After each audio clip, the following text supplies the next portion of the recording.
Hello everyone, my dear listeners. How was your day? I'd love for you to leave a comment telling me which city you're listening from. We've passed 50 subscribers. Thank you to everyone who supports my channel. I'm sending you love. To those listening to my stories for the first time, please subscribe to the channel and like my video. And for tonight, here's another story about the dark web. This time, we're talking about how one young man's faith in God saved him from going astray on the dark web. Or did it? You'll find out if you stay with us until the end of the video. Enjoy. My name is Alex Mitchell, and before all this, I was just a regular 17-year-old trying to keep my mom happy. She'd been raising me alone since Dad died in Afghanistan when I was 12. The day 2 officers showed up at our door changed everything. Mum found comfort in religion. I found it in technology. Every evening after school, while Mum worked her second shift at the hospital, I'd sit at Dad's old desk, using the computer he'd built before deployment. It was my way of feeling close to him. I'd learned coding by watching tutorials, telling myself that maybe if I got good enough, I could make Mom's life easier someday, get a good tech job, make her proud, let her finally quit that extra shift. The kids at school called me the quiet genius, not because I was particularly smart, but because I rarely spoke up in class. It's hard to be outgoing when you're the kid who has to wear thrift store clothes and can't go to parties because your mum needs help with bills. But I didn't mind. I had my online friends, my coding projects, and every Sunday I'd go to church with Mum because seeing her smile during hymns made the week bearable. My one real friend at school was Emma. She sat next to me in computer science, sharing her lunch, when she noticed I sometimes skipped meals to save money. She never made me feel poor or different. Instead, she'd joke about how I was going to be the next Mark Zuckerberg, and she was just befriending me early for the stock options. Life wasn't perfect, but it was okay. I had a plan. Graduate with good grades, get a scholarship, study computer science, and give Mom the life she deserved. She'd sacrificed everything for me after Dad died. The least I could do was make something of myself. Then came that message from Marcus. I barely knew Marcus. He was a new transfer student who kept to himself. But he'd noticed my coding skills during class projects, and sometimes we'd talk about encryption and internet security. He was different from my usual circle of friends, intense in a way that should have warned me. It was a Tuesday night when everything changed. Mom was working late again, and I was trying to fix a bug in my latest project. A budget app I was making to help her track expenses. My phone buzzed with a Discord notification. "Hey Alex," Marcus wrote. "I've seen how hard you work, how you struggle to help your mum. What if I told you there's a way to make things better? A community that helps people like us." I should have known better. Dad always said if something sounds too good to be true, it probably is. But when you're 17, desperate to change your family's fate, and someone offers you hope, well, sometimes the warnings in your head get drowned out by the dreams in your heart. I didn't know then that accepting Marcus's invitation would threaten everything I loved. I didn't know that my faith, the same faith that helped Mom survive Dad's death, would be the only thing standing between me and the darkness that waited in the depths of the internet. But I'm getting ahead of myself. let me tell you about the link that changed my life and the price I paid for clicking it. That night, after Marcus's message, I couldn't sleep. I kept thinking about Mom, how tired she looked after double shifts, how her hands shook sometimes from exhaustion. The link Marcus sent sat in our Discord chat like a door waiting to be opened. It's called the Enlightened Community, he explained. They help people reach their potential. I've been part of it for a month now, and Alex, they're different. They actually care. I remembered how Marcus had changed recently. His clothes were newer, and he'd stopped bringing those sad lunches of just plain bread. When I'd asked about it, he'd just smiled mysteriously. "What kind of help?" I typed back. "They have members everywhere. Rich people, influential people. They mentor those who deserve it, but it's invitation only. I had to vouch for you." My finger hovered over the link. It was a .onion address, dark web. I'd studied enough about internet security to know what that meant. Dad's voice echoed in my memory. "Sometimes the most dangerous things look like helping hands, son." But then my phone buzzed with a text from Mom. "Working late again, honey. Left money for pizza in the drawer. Love you." I knew she'd been picking up extra night shifts. The electricity bill was higher than usual this month because of my late-night coding sessions. The guilt gnawed at me. I opened Tor browser, something I'd installed months ago out of pure technical curiosity, but never really used. The link Marcus sent required specific software, and as I followed his instructions to set up secure connections, a part of me felt proud of understanding the technical aspects. This wasn't some sketchy social media site. This required knowledge, felt exclusive. "Most people aren't ready for this level of truth," Marcus messaged. "But you're different, Alex. You understand systems, how things really work. They'll see that in you." The website loaded slowly, typical for Tor connections. Black background, elegant white text. No flashy graphics or obvious red flags. It looked professional. The welcome message seemed to speak directly to me. To those who carry burdens too heavy for their years. To those who sacrifice for others but find no reward. To those who seek true change. Welcome home. Below was a simple questionnaire. Not the usual social media stuff about favorite movies or relationship status. These were different. What drives you to seek more than the ordinary world offers? Who depends on you, and how far would you go to protect them? Do you believe in powers beyond the visible world? I thought of Mom, of Dad's memory, of all those nights trying to build something meaningful with code. My answers flowed naturally, honestly. With each response, I felt like I was finally telling someone who understood. When I finished, a new message appeared. "Your soul speaks truth. The family welcomes you, Alexander." A chat window opened, and a user called Guardian X wrote, "We've been watching you, Alex.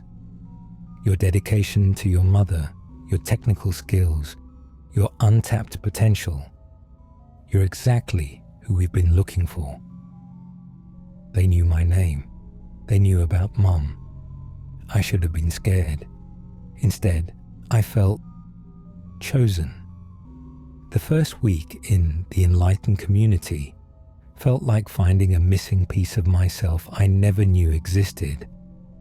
Guardian X became my personal mentor, always online when I needed to talk. They knew exactly what to say, how to make me feel understood in a way even Emma couldn't. "Tell me about your father, Alex," Guardian X messaged one night. It was 2 a.m. and I'd just finished another coding session. Mom was working the night shift again. I hesitated. I rarely talked about Dad, but something about the anonymous connection made it easier. I told them about the wooden desk I was sitting at, Dad's desk, about how he taught me my first line of code when I was 10, about the last video call before his final mission.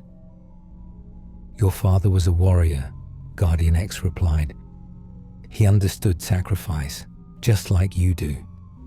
But Alex, have you ever wondered if there's more to his death than they told you?" That message hit me like a punch to the gut. Of course I'd wondered. The official report said, "routine mission," but Dad's letters had hinted at something bigger. The forum had different sections, each promising deeper knowledge.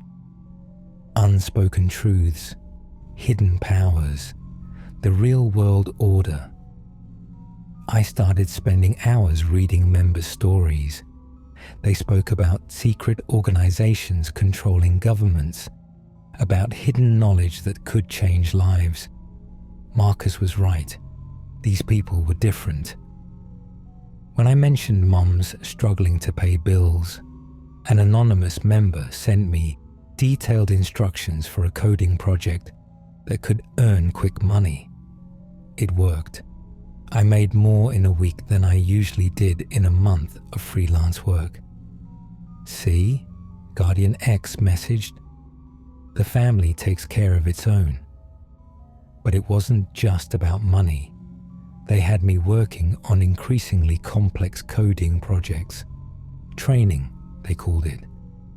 Each success earned me access to new forum sections, deeper truths. They praised my skills, told me I was special, chosen. Then came the trust-building exercises. "Every family needs absolute trust," Guardian X explained. "We need to know we can count on each other." The first test seemed innocent enough. They asked me to hack into my school's grading system. Not to change grades, just to prove I could. When I succeeded, the praise was intoxicating. "You're naturally gifted," they said, "but gifts require responsibility." The next test was harder. They wanted personal information about my classmates. Emails, social media passwords, banking details of their parents. I hesitated, but they had an answer for every doubt. "Think of it as protection," they said. "The world is darker than you know. We keep our members safe by knowing everything." I did it. God help me. I did it. I told myself it was just information gathering, that no one would get hurt. The family rewarded me with more lucrative coding projects, more secrets, more praise. But everything changed the night they invited me to a special chat room. 7 members, all with status names like Guardian X. On my screen appeared a video feed, grainy but clear enough. It showed a man tied to what looked like a modified electric chair. "This is Brother Simon," Guardian X wrote. "He betrayed the family, shared our secrets with outsiders. Now you must prove your loyalty." A button appeared on my screen. Simple HTML, a line of code I understood too well. They wanted me to execute him, literally. "He's not real," I typed desperately. "This is just another test." "Everything is real here, Alex. Remember your father. Remember how the government lied? We are the only truth. Press the button. Join us fully." My hands shook as I stared at the screen. The man in the chair was crying, begging in a language I didn't understand. I thought about Dad, about truth, about family, about all the things they'd given me. Then I thought about Mom, about Sunday mornings in church, about thou shalt not kill. I closed the laptop. Within seconds, my phone exploded with notifications. Pictures of me sleeping, of Mom at the hospital, of Emma leaving school. You disappoint us, Alex, Guardian X wrote. The family protects its own, but we also punish those who betray us. You have 1 hour to return and complete your task. I hadn't just joined a community. I'd invited demons into my life, and now they were coming to collect. 3 days after I refused to press that button.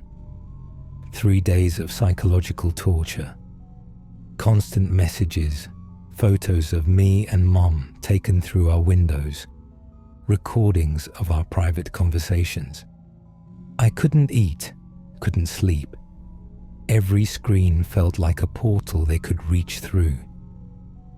The white van appeared on Tuesday. I spotted it while walking home from school, its tinted windows reflecting the setting sun.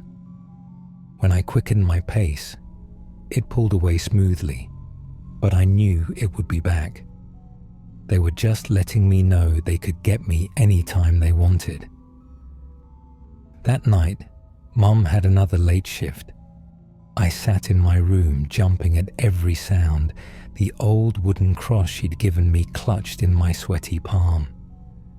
Around midnight, my phone lit up with a message from Emma. Alex, please help. Something's wrong. People outside my house. Minutes later, a photo. Emma tied to a chair, crying. My heart stopped. Come to Sterling Woods. 1 hour, come alone. I grabbed my father's old hunting knife and my mother's cross. The woods were pitch black when I arrived. My phone died the moment I stepped past the tree line. Not a low battery. The screen just went black. Brother Alex. Guardian X's voice came from behind a metallic mask shaped like a twisted angel. You chose poorly. A cold laugh followed. Did you really think we had your friend when you helped us gather personal information about your classmates weeks ago? You gave us access to Emma's phone. We used it to create those fake messages, to bring you here. They emerged from the darkness, 12 figures in black robes, wearing masks of metal and bone. They dragged me to a clearing I'd never seen before. An altar stood at its center, ancient stone carved with strange symbols. Last chance, Alex, Guardian X whispered. Renounce your God. Pledge yourself to older powers. We'll make you more than human. The chanting started. Low at first, then building. The air itself seemed to tear open above me, and something ancient stirred in that tear. Never, I said, gripping my mother's cross. I believe in God. The cross in my hand grew hot. I started praying to God. The cross grew warmer in my grip. My prayers became more urgent, desperate, as I squeezed my eyes shut against the darkness around me. The cross was now burning hot in my hand, but I wouldn't let go. Whether from the searing heat or something else, my head began to spin. The world tilted, darkness rushing in, and I lost consciousness. I woke up on the steps of my regular church. There was no trace of the family members anywhere. I wasn't even sure if it had all been just a dream. Father Michael was standing over me. You're safe now, he said softly. God saved me, I whispered, still dazed. I prayed, and he answered. That's when I saw it, the cross in Father Michael's hand. Something dark and wet glistened on its surface, like fresh blood. I looked up at his face in horror. "Are you sure?" he asked, that demonic grin spreading wider. "That it was God who saved you?"